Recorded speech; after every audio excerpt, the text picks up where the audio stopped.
واش في نظرك هذه تتسمى استفاده؟ شنو كتسمى؟ اشنو هي الاستفاده في نظرك انت؟ هو التغيير البديل. تغيير البديل. نعم. هكذاك حنا مع هذا الطرح ديال التغيير البديل. نعم.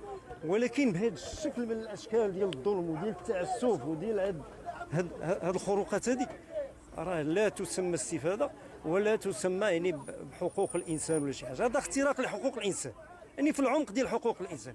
ها هي جمعيات غتجي مثلا دابا غتجي مثلا غادي تطلع على الوضع كيش انا الله عندي الشليله ديالي انا تنخدم على القوت اليومي ديالي، فهمتي؟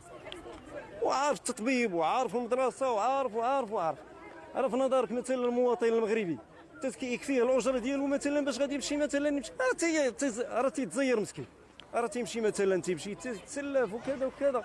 وكاين مثلا بحالي انا مثلا عندي 60 سنه ولا شي حاجه، انا عندي 60 سنه مثلا، واش 60 سنه مثلا غادي يلا البنكه غادي توقف معايا انا؟